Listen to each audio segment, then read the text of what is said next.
gimmicks. Yeah.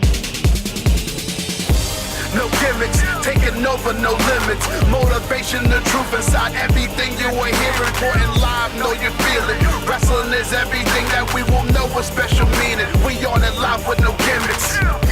No gimmicks. What's good, everybody? It's your boy Todd Smith here once again, alongside my tag team partner Dale Clifford out there in Fernley, Nevada. Welcome to yet another episode of No Gimmicks Podcast, broadcasting on the 3 and Out Radio Network. Dale, what's good, my man?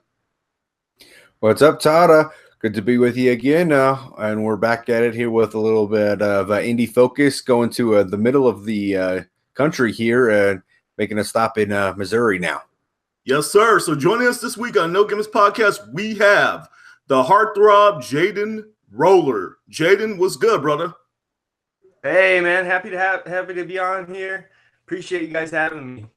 Most definitely. So, hey, yeah, we've been talking back and forth for quite some time, Jaden, so I'm glad to finally have you on and to make this happen here. Shout out to Luke Roberts from Dynamo Pro for helping us get in contact with you. So, he's the man. First and foremost, yes, he is. Just kind of tell us a little bit about yourself and how you actually got started in the professional wrestling business. Yeah, I'm originally from North Dakota. Graduated college from Moorhead, Minnesota. And after that, during college, I guess towards the end, I fell into wrestling, fell in love with it. And then it's kind of funny. Back home, I moved back to Bismarck. And I went to a WWE live event. And yeah, I just wanted to do that no matter what. So I found a local promotion, started training there, learning the basics, bumping, running the ropes, stuff like that. The promotion called the Elite Wrestling Initiative, EWI. Started there, slowly just connected, started branching out to Minnesota, Wisconsin, Michigan, Kansas. And that's how I just basically got my foot in the door and learned the business, learning from vets, taking seminars, that sort of stuff. So I'm getting close to about 5 years now. And I moved to Missouri about 7-8 months ago. And since I moved, I've been training at Harley Race's school and learning a lot there. Learning from the king. Good stuff, man. So now I read in your profile correctly, you spent some time out in Hawaii, correct? Like you studied at the University of Hawaii? I did, yeah. It was cool. I spent a year there. I can't say I studied too much and stuff. I studied the ocean a little more than my schooling. Of course. It was all good. Yeah, it was a great time. I wish I could go back. Oh, man, hey, I've never been there quite yet. Dale, you've been to Hawaii, haven't you? Yes, once. Okay. Yeah, so Dale's got one up on me, but no, I'm still waiting to make that trip over there to the main island and check out what they have going on, the sights and sounds over there, man. But anyhow, that's good stuff, James. So I'm going to go ahead and hand it off to Dale for the next question. Yep. So tell us a little bit about what was the inspiration for the nickname Heartthrob? Actually, for some time, I was going as the Heartbreaker, and kind of relation to Shawn Michaels, because Shawn Michaels is one of my favorites. But I got the name Heartthrob from the guy who runs the EWI. He wasn't a big fan of the Heartbreaker, so he said he wanted to do the Heartthrob, and I just kind of like that one as well. So since then, I've been just kind of rolling with the Heartthrob. I feel it kind of fits myself, so. Good stuff, man. Yeah, definitely. And it's kind of funny. I'm curious here. Do you get any sort of comparisons to either Lenny Lane or Dolph Ziggler from the WWE? Because when I took a look at you and whatnot, I said, this guy kind of looks like a mismatch of the two. Yeah, I get that a lot. Yeah, not so much Lenny Lane. Well, wrestlers usually know Lenny Lane, but a lot of the fans don't know who Lenny Lane was. But yeah, I get that a lot. Also, the Shawn Michaels reference. Mm-hmm. But definitely, man. Definitely, without question. Hey, so just jumping here to a question about what you have going on currently in terms of your feuds and whatnot. So recently in Dynamo Pro Wrestling, you've been having some battles with Brandon Aarons, also Lights Out Adrian Surge. So tell us a little bit about what has led to those feuds with those two and kind of what you have in store for them? Well, Brandon Aaron's calls himself simply irresistible. Thinks his hair is better than mine, which is clearly an understatement. Like, obviously mine's better.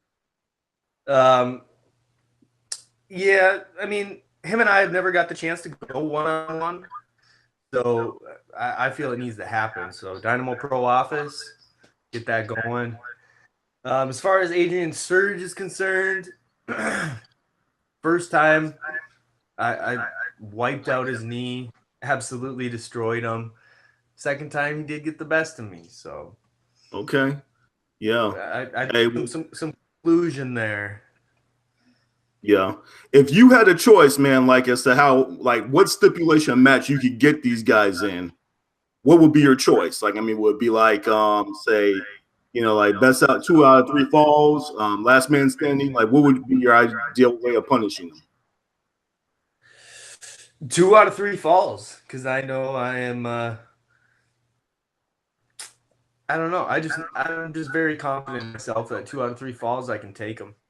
Okay. Both of them for that one. Yeah. Without question. Hey, so now Dale has got a question about your finisher.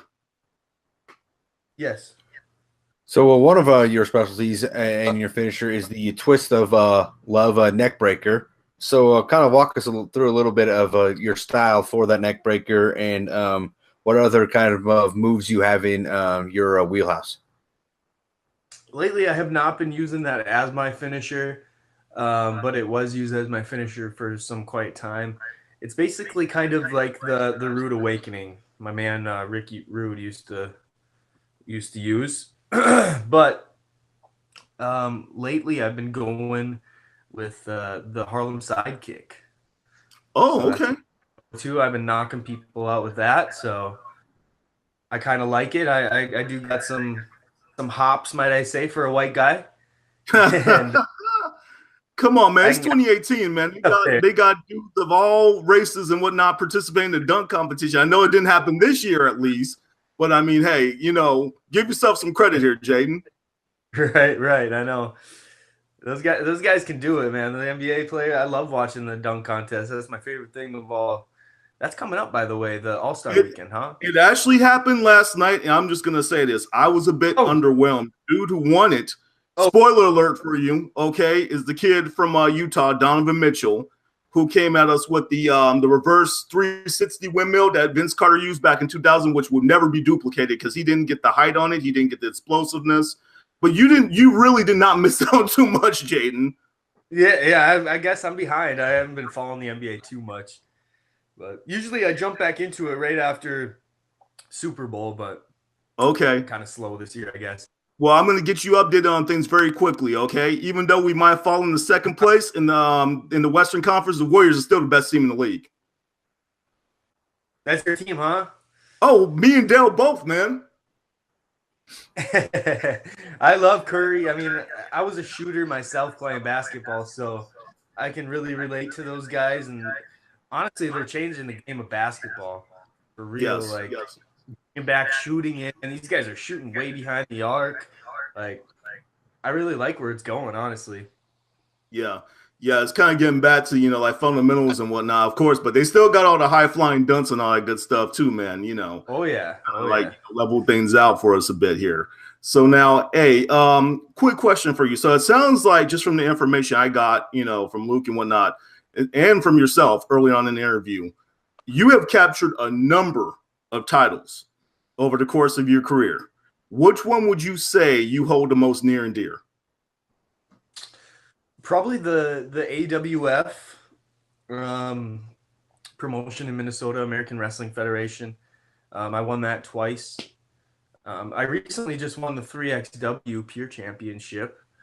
That's really cool. And can't forget the home promotion that got me going, EWI. I was the Initiative Champion there twice as well. So, yeah, that probably EWI because that was my favorite. That was my first one, my introduction to this business, basically. So I got to hand it off to them. Okay, for sure. So now, is there a place? Because I mean, I'm not familiar with these companies. No disrespect to you or whatnot. I just kind of like to get a good glance at that belt. Is there a place where I can kind of go take a look at it online, perhaps? Yeah, you can just look them up on Facebook, AWF, American Wrestling Federation, or Elite Wrestling Initiative. Yeah. There's 3XW was the one I mentioned. I just captured, have around my waist. And World Wrestling Express down in Kansas. UPW is located up in the Upper Peninsula of Michigan. I like that place too. It's not running anymore, but I just love going up to Michigan. It was really fun up in the UP there. All those Upers. Yeah, man. I mean, there's lots of lakes out there and stuff like that. So you like to go out on the lake, like maybe like on a boat and go fishing or something like that, or? It's gorgeous out there. I just like going, even just for the drive sometimes, looking out and seeing those big lakes. Cool enough for me. Yeah, it's almost like looking at the ocean, man. I'm telling you. It is, all right, yeah. so so Dale, what you got for him next? So one of the early things that you kind of learn when you're coming up is you got to look the part. Also, body image and ring gear, and I think when it comes to both of those, I think you kind of covered that. But tell us a little bit about the ring gear, though, specifically, and is that custom made, and where'd you get it done? It is not custom made, although I am working on getting some. But the tights I wear are from Adrian Street. He used to be in the WWF, ran kind of gay gimmick. Yes, as you know. Yeah, so I really dig the pants. I feel it's fitting, but I am getting some custom ones made because I just run around at too many people wearing the same kind of things, and I definitely want to stand out at this point in my career. So getting my own ones made. They should be here soon. So now, hey, you just brought up a good point. I kind of want to get your take on this for a second here, Jaden, because a lot of the gimmicks where we've had wrestlers who have been portrayed as gay, there have been stereotypes involved with that. And a lot of the guys who are actually portraying the gay characters are actually heterosexual. Why do you feel like that some of the guys who recently have come out, especially like, say, Darren Young, when he was still on the WWE roster, the main roster, why do you think he wasn't given the form to kind of come out and be himself and actually portray, what could actually be, a legit gay gimmick? Do you have any thoughts on that? Yeah, I mean, I honestly don't know either. I think it could have been a big hit in today's world, especially kind of where it's going and being more accepted. But yeah, I honestly don't know. I'd like to see it again because nobody's really doing it besides the Velveteen Dream. I mean, I wouldn't consider himself gay, but it's borderline, kind of like my gimmick right now. It's a little borderline. Okay. All right. So, Dale, what you got for him next? So what song do you use for your entrance? I come out to what the heck is it? I come out to an instrumental of, I forget the guy's name now. Let me look it up for you. It is, well, it's the name of the song is Careless Whisper. I forget who sings it. George Michael. George Michael, yeah, there you go. Yeah. The late George Michael from Wham, man. No, that dude, he had soul, man. Yeah, and he just recently died too. Yes, sadly. So I figured, yeah. I just started using it not too long ago. I'd say 6-7 months ago. As soon as I moved here, basically. Gotcha. And yeah, the instrumental version, I don't like the lyrics. I mean, I like the lyrics of the song, but I mean, personally, I just like no lyrics in my music. That music is just so laid back and just so mellow, man. I'm just thinking if I came out to the ring to that song, I probably just want to do one of them things like, all they do is just kind of just kick up their feet, they just chill, like up on the ring ropes. I wouldn't be ready to go in the ring and whoop nobody's ass, man, if I came out to a mellow theme song like that. But if it gets you going, that's right. That is basically what I do. So now, hey, we touched upon this a little bit. I know you said that you like going up to Michigan and whatnot, hanging out with your friends and, doing some stuff up there. But what are your casual hobbies that you have outside of the ring? Like, I mean, is it reading, writing? Do you sing? Like, do you act? I mean, what else do you do? A lot of my time spent in the gym, eating right. I try to, eat a lot of meals a day, prepping them. Kind of a job itself, Mm-hmm. But yes, got to work, make that money and stuff. I did graduate with a bachelor's of science in physical education, although I haven't got that job yet here. I'm looking for one, and that'll definitely help, and pretty easy to work around when you're doing wrestling, considering it's all on the weekend. I got every weekend off. So looking to get out there and find one of those jobs. Just haven't got around to it yet. Okay. Yeah. Well, hey, them things will happen for you in due time, man. So, Dale, what you got next for Jaden? So, any advice you would give for anybody trying to get into the business right now? Yeah, I would say just hit the gym hard. Being a big guy is very crucial, I think. In today's world, I know it's a little different, but I like that old school mentality of the big guys are, the main guys. So I'd say hit that gym, get your cardio up, and just watch and study the business as well. Like watching it on TV helps so much. Studying the matches, see how they plan them out, and yeah, watching wrestling is huge, I'd say. Mm-hmm. Yes, no doubt, man. Once you get basic knowledge down and get those basic things you need to do in the ring, and then you can apply them to your viewing and see what you need to improve and see how the top guys do it. Yes. Better. Hey, I couldn't have said any better myself here. So now this is an interesting one for you, Jaden.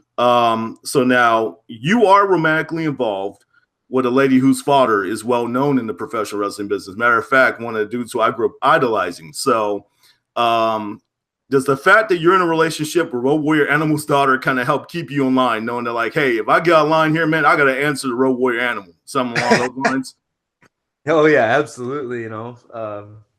But he's a great guy and tries to help me as much as I can, and I can't argue with that, Mm-hmm. But yes, keeping your nose clean in the business is definitely something I do. Don't want to start any rumors or stuff like that, because that gets around like. Oh yeah, hell yeah, it does. Like I say, bad news travels fast, man. Oh yeah. Yeah, so it's good. Keep things on the up and up. Dale, what you got lastly here for Jaden? What was the first piece of wrestling advice that he gave you? Just hit the gym hard, and I honestly don't know what the first one was, but he said to stay busy and study, and learn the guys who paved the way for me today, like himself and all the people prior, and that's big, just to know that wrestling history and study what those guys do. And he says to keep it simple, for a guy my size, 200 or 6'2", 230, 240-ish sometimes, I don't really need to be doing any big time moves. I can stick to the basics and just get it done that way. Right. Most definitely, man. So, what would be your ultimate goal? Is it WWE or is it another promotion? Definitely WWE. I think anybody can answer this as far as getting into the business. They want to be the one who walks down WrestleMania, walks down that ramp. That's definitely where I want to be. If I don't make it there, I will be happy with whatever opportunity is granted, but that's definitely where I'm shooting for. It's where I'd like to go. That's my dream. That's where my idols come from. So definitely would like to make it there. But I also do enjoy the other promotions. Impact, I like Impact. It's pretty cool. I like their setup and all that. Ring of Honor's good. Yeah. Your thoughts on New Japan real quick. Oh, New Japan. Yeah, how could I forget? Yeah, definitely. I think it's the best wrestling product out there today. I mean, as far as the wrestling. Hands down. I mean, wow. No doubt, man. Yeah. I hold Wrestle Kingdom in higher regard than WrestleMania. That's my opinion personally. Yes, yeah. New Japan is, yeah. Mm-hmm. I mean, if you're there, you definitely know how to wrestle. That's for sure. What was it? Last year, Hiroshi Tanahashi was at Harley's, and yeah, he was great. The knowledge he had and got to learn from him was wonderful. Oh, that's good stuff. He came over and did like a clinic and all that. So yeah, he was there for 3 days. Very cool. Yeah, definitely somebody top ace from New Japan to learn from. Hey, so at this point, Jaden, we're going to go ahead and wrap this on up here. So we'd like to give you the opportunity to promote any shows, upcoming appearances, or projects which you will be involved in. So, Jaden, at this time, the floor is yours. Next week, I am in Wisconsin for NFW, the National Federation of Wrestling. Should be a good show up in Rice Lake, Wisconsin, kind of right on the border there of Minnesota. March 3rd, I head back to Berwyn Championship Wrestling in Chicago, BCW. They run in the historic Berwyn Eagles Club, which a lot of really good wrestlers have made their way through there. Feel honored to wrestle in there myself. March 10th is the big one for Harley Race's promotion, World League Wrestling, WLW. We have Scott Steiner was just signed. He is actually going to be in action. He will be wrestling. Arn Anderson will be there. JJ Dillon, Jimmy Hart. Wow, JJ Dillon, huh? Yeah. And obviously the King, Harley Race himself, will be there. Okay. So that's definitely the one I'm looking forward to right there. Yeah, that's kind of our little Super Bowl, if you want to say. No doubt, man. Tell our fans how they can keep, or our viewers actually, and your fans, how they can stay in touch with you via social media. Yeah, social media. Facebook is Heartthrob Jaden Roller. Look me up, like my page. I would very appreciate it. Instagram is the THEE Jaden Lee. Follow me on there as well. I do not have a Twitter, but any of those two handles right there, Facebook and Instagram, I will gladly respond to you if you send me any messages. Do what you need to do. Right on. Yeah. I was trying to promote you on Twitter. I couldn't find you on there, man. So yeah. Get yourself a Twitter. I had it for a little bit. I just wasn't using it, and yeah, kind of fell to a ghost for me. So okay. Yeah. We don't want the ghost of Jaden. We want Maybe someday I'll be cool enough to get on that Twitter. We'll see. Okay, we'll see in due time here. Hey, but one thing is for sure, we can sit up here and talk to my man, the heartthrob Jaden Roller, all night long, but unfortunately, we have come to the end of this episode of No Gimmicks Podcast. So thank you for tuning in for our interview with Jaden Roller. Jaden, it's been a pleasure having you on, my man. Thank you. Appreciate it again. Thank you all for watching as well. No doubt, man. We are No Gimmicks, No Image, all wrestling all the time. Please subscribe, like, comment, and share our videos. No gimmicks. Yeah. No gimmicks, taking over, no limits. Motivation, the truth inside everything you are hearing. Important live, know you feel it. Wrestling is everything that we will know with special meaning. We on it live with no